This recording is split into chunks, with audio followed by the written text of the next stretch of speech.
I'm delighted to be a part of the planning team and to be a part of this organization, and I think it's important to say that this was not a quickly called gathering, but rather it reflected a 3-year discernment process of us collectively and collaboratively looking at the issues and our gifts and how God was calling us to use our voices. So for the past 3 years, the Proctor Conference has been intensely engaged in educating and engaging the faith community around the facts and consequences of mass incarceration. Our work confirms that mass incarceration is the most pressing and least acknowledged racial and human justice issue in the United States today. This declaration, in terms of a point of view, has been noted in our recently released report called Bearing Witness, A Nation in Chains. And we will have that for you. And it is in the back of that, in terms of the appendix, that we have given a snapshot, a demographic, a statistical snapshot of prisons in America.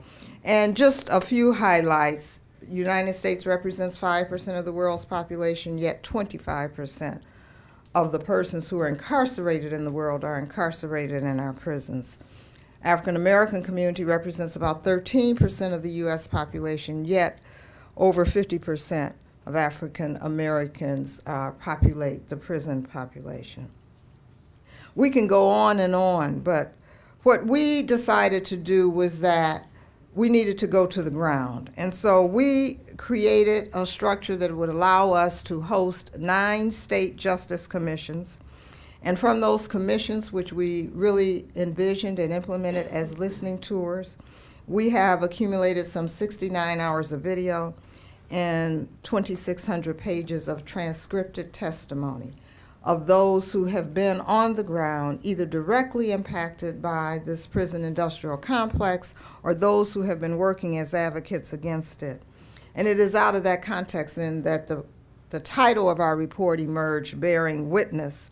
We view bearing witness as a dynamic process in time that is rooted in legacy that, of course, informs our present situation. But if we listen well and look for the signs and discern what God is saying to us, it can shape our future. So the report is not to the Black church alone, but it is to the nation, because America's unfulfilled promises of democracy cannot be realized without addressing the realities of mass incarceration and what is happening in this nation's prisons. The report to and for the nation is so because America can never be either a moral nation or an economically competitive leader in the world if it allows for the human capital it sorely needs to languish in isolated communities of despair and behind prison bars. So as faith leaders who care for people, we understand more than others that this report is not just about the 2.3 million in prison, but those who likewise could be victims of that with the status of being on probation, in jails, in prisons, on parole. And when you add all of that up, we're really talking about 9.3 million people. Now we look at the news and we see a benchmark of 10% as being a crisis in terms of joblessness in America. Well, let us reflect on the fact that in cities like Los Angeles, Philadelphia, Baltimore, and Washington, 50 to 60% of all young men of color are in jail and prison on probation or parole, and therefore precluded from getting jobs. So the data will show beyond a measure, and this is the bottom line, that poor people of color, especially African American men, are the primary target of this injustice. And it is recreating a new caste system that affects millions of African American and Hispanic families. The human stories reveal the often silent but devastating wrecking of intergenerational havoc in many families and communities, and we were blessed by those who were willing to share their personal stories with us last night.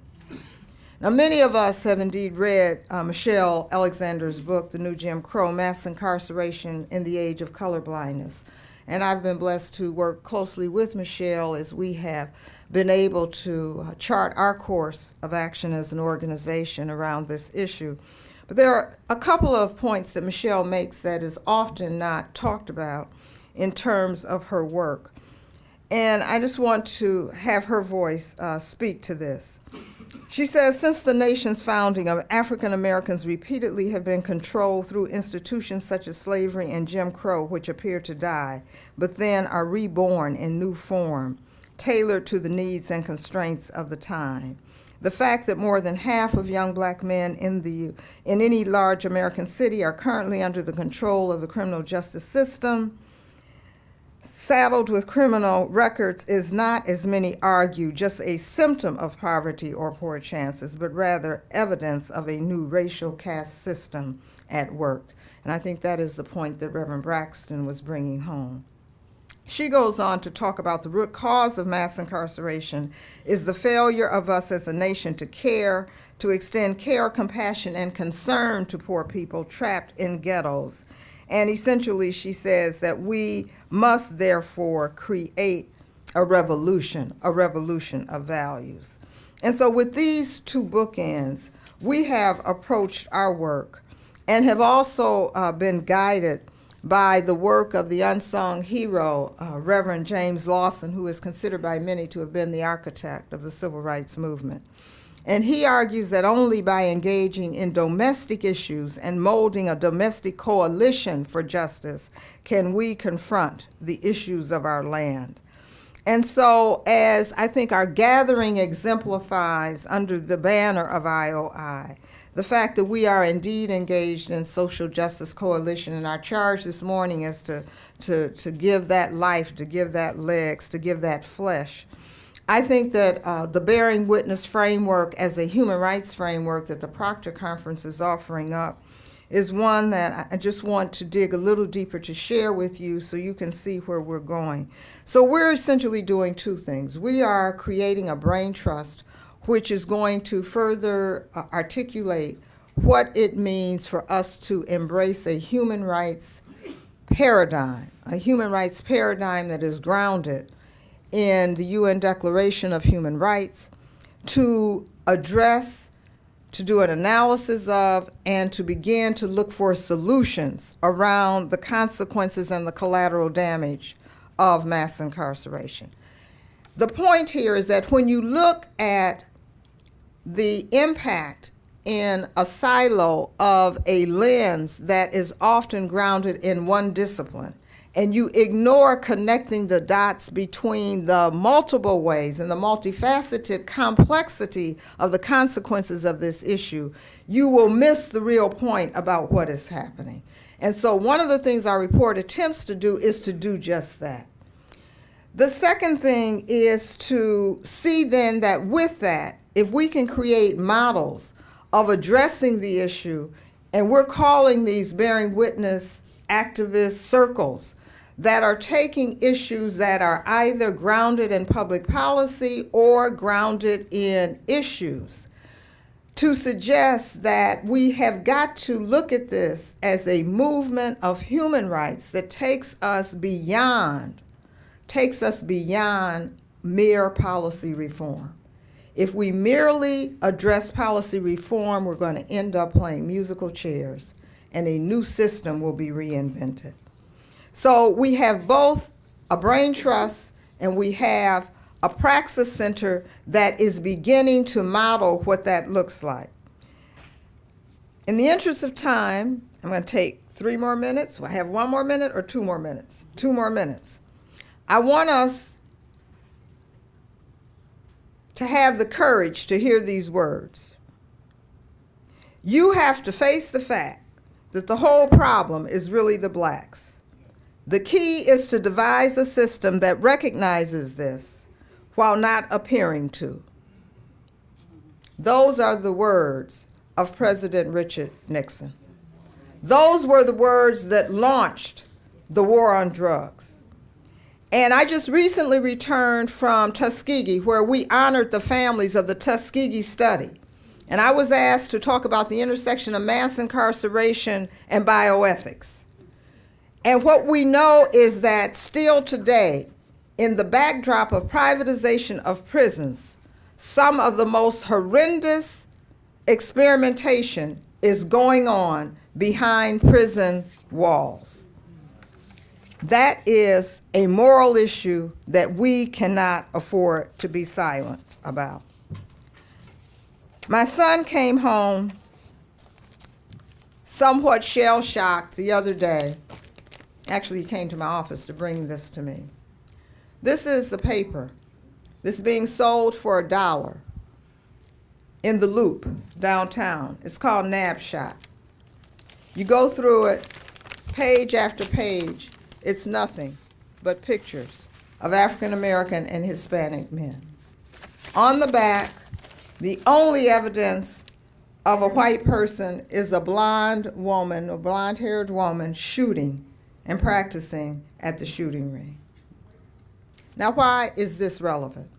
This is relevant because this is the foundational evidence of explicit and implicit bias that we take in every day. So when you think about the profound analysis that was done in the house I live in on the consequences of the war on drugs, and we know that Richard Miller, who is one of the foremost historians on the Holocaust, said that there were 5 stages of evolutionary cultural normacy that allowed the Holocaust to occur: identification, ostracism, confiscation, concentration, and then annihilation. And he declares that when he looks at the consequences of mass incarceration in the United States, that we are already at that 4th stage. And when we understand the power of this, we know that we are there. And so I'll leave you with the reflection of another theologian that I'm sure you have heard. In Germany, the Nazis first came for the communists, and I didn't speak up because I wasn't a communist. And then they came for the Jews, and I didn't speak up because I was not a Jew. Then they came for the trade unionists, and I didn't speak up because I was not a trade unionist. And then they came for the Catholics, but I didn't speak up because I was not a Catholic.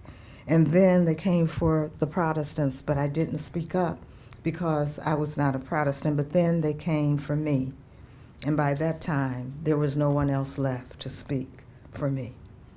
And so as we move through the day, I leave you with Joel 1:1. Blow the trumpet in Zion. Blow the trumpet and alarm on my holy mountain. In the Message version, it says, shake the country up. Thank you.